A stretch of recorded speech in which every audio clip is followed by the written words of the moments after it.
Ser líder na produção de eventos online exige muita responsabilidade, desde curadoria de conteúdos, organização, marketing, até a entrega da melhor experiência possível para o público. Mas aqui no TD a gente tem a honra de acreditar em cada projeto. E o resultado é esse que você está acompanhando durante o TD Web Conference. Mais de 100 mil inscritos, 115 palestras e a consagração de ser um dos maiores eventos do mundo sobre transformação digital. Se você quer o mesmo para sua empresa, manda um e-mail aí para contato@transformaçãodigital.com que a gente vai ter o maior prazer em ajudar.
Oi pessoal, hoje eu quero contar uma história do futuro para vocês. Vamos fazer esse exercício juntos para imaginar que, por exemplo, hoje vocês não acordaram com o despertador de celular, mas na verdade a cortina automatizada da sua casa se abriu quando percebeu que o seu ciclo circadiano estava completado. Isso tudo porque o sistema inteligente da sua casa já estava sabendo, pegou do seu smartwatch sobre os seus batimentos cardíacos, sobre a monitoração do seu sono e aí entendeu, beleza, agora é o melhor momento para despertar. Então você vai estar super preparado para começar o seu dia, sair da cama, a temperatura do quarto já está ajustada também para não ter aquele choque térmico. Você vai para o banheiro, vai escovar os dentes, se olha no espelho, pode também checar a sua agenda de novo, porque o espelho é inteligente. Assim como você consegue ouvir as notícias do dia, porque a sua assistente digital já conseguiu sintonizar no seu podcast preferido. E aí você sai do seu banheiro, do seu quarto, sentindo aquele cheiro gostoso de café. Por quê? Porque sua cafeteira já estava funcionando antes mesmo de você acordar, para deixar tudo pronto, fresquinho para você lá na sua mesa. Não só a cafeteira, mas também a torradeira já estava lá trabalhando e o seu bacon também está pronto. Mas não se preocupa se você for vegetariano, porque nesse futuro nenhum animal mais é morto para produzir proteína advinda de animal. Tem muito laboratório que trabalha agora crescendo as carnes e as proteínas animais em próprio laboratório. Nenhum animal e nenhum sofrimento animal é envolvido nisso. Na verdade, inclusive, o setor pecuário começou a meio que entrar em decadência. Começaram a entender que não é muito eficiente ter uma vaca ou de ter um gado, porque não só desmata, né, o planeta, como também produz poluição, e sem contar no sofrimento do animal ao ser abatido, né? É desnecessário e inclusive já saiu de moda comer carne proteína animal que venha realmente de criações pecuárias. Além disso, você também tem outras opções que são baseadas em plantas. Os cientistas conseguiram criar formas que emulam a textura, o cheiro, o gosto de várias comidas que antes eram advindas de animal ou então que possuem alguma substância que seja intolerante para algumas pessoas, por exemplo, a lactose e o glúten. Beleza, terminado isso, que você vai para o trabalho, certo? Você precisa sair de casa? Você não precisa sair de casa. Depois do coronavírus, a gente finalmente aprendeu que não precisa sair de casa, que pode trabalhar de casa. Inclusive, temos várias ferramentas que nos ajudam a fazer isso. Não é só o Zoom, não, para fazer videoconferência. Agora, todo mundo tem headset de realidade virtual, ou até mesmo já implantou na sua própria retina uma lente de contato de realidade mista. Aí você entra nesse ambiente imersivo para falar com seus colegas, para trabalhar juntos, criar projetos juntos, colaborativos em ferramentas de tecnologia imersiva. Vocês conseguem ver, por exemplo, projetos já em forma holográfica e transportar para a impressora 3D que está ali no seu escritório.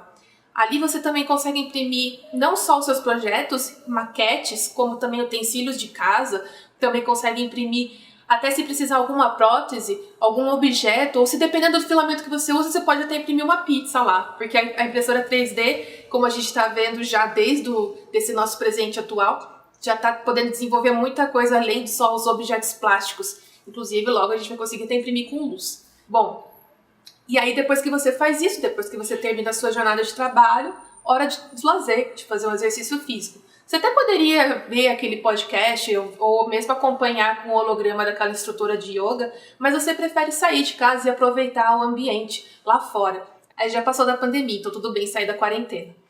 E até porque, por conta da maioria das pessoas trabalharem de casa remotamente, usando tecnologias imersivas, não faz mais sentido ter escritórios, prédios dedicados para escritórios. Não faz mais sentido, inclusive, ter lojas físicas, porque a gente já vai ter o comércio online muito melhor desenvolvido, com inclusive entregas feitas por drones. Isso foi liberado já pra gente fazer aqui, inclusive no Brasil.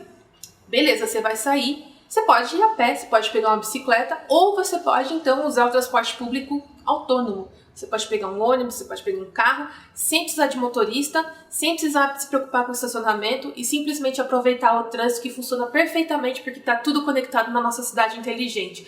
Você chega lá e você percebe não só isso, como também o ambiente está muito mais fresco. Não só porque teve mais árvores sendo plantadas no centro urbano, mas também porque o meio ambiente foi reconstituído pelas novas formas de economia que a gente está vivendo hoje e também pelo desinchaço dos grandes centros urbanos. Com tecnologias de transporte como o Hyperloop, leva só 3 minutos, 5 minutos para você chegar em Campinas de São Paulo. Então as pessoas começaram a perceber, eu não preciso ficar morando nas grandes capitais e aguentar aquela superpopulação.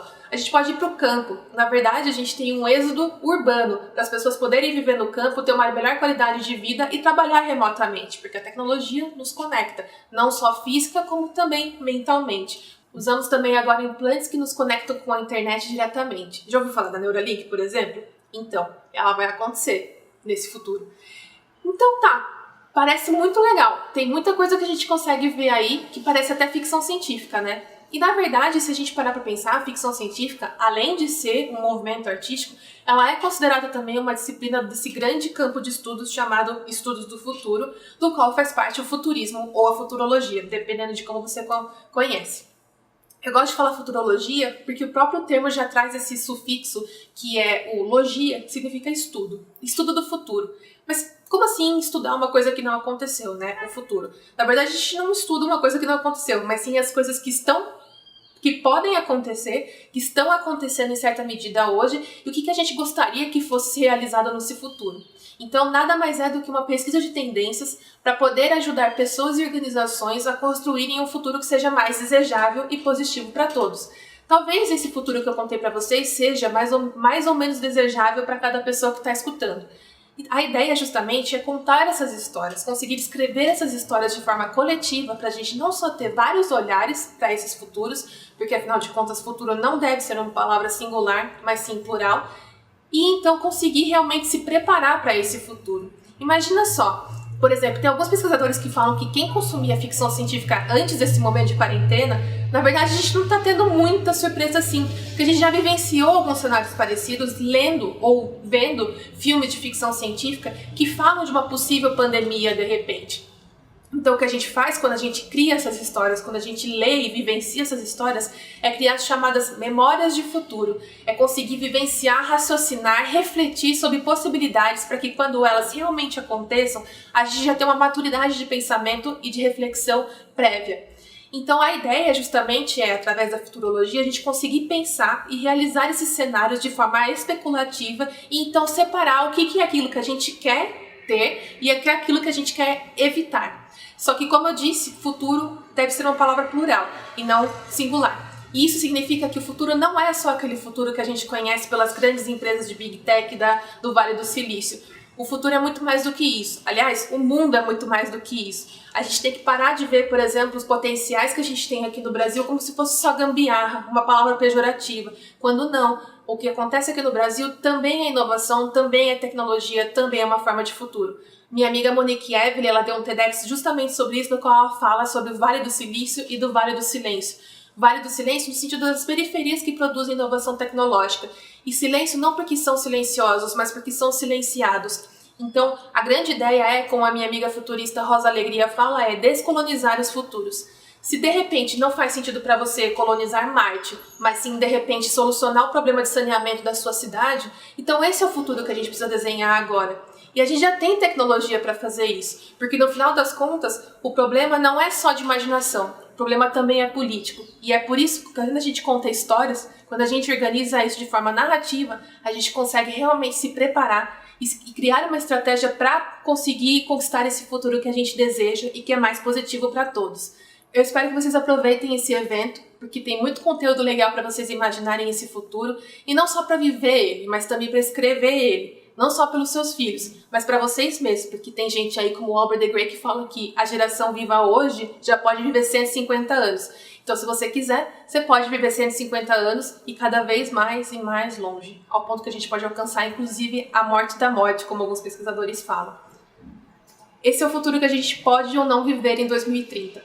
Para você, o que faz mais sentido? Escreva suas histórias.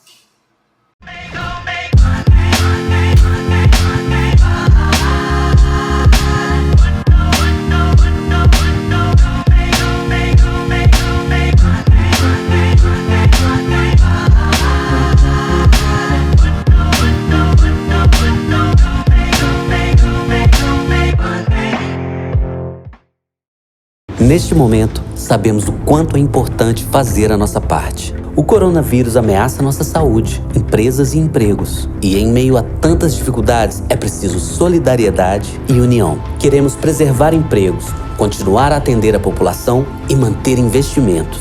Porém, gostaríamos de fazer mais. Para isso, precisamos do apoio de todos, especialmente daqueles com poder para tomar decisões. CNC, Federações, SESC, SENAC. Trabalho a favor do Brasil.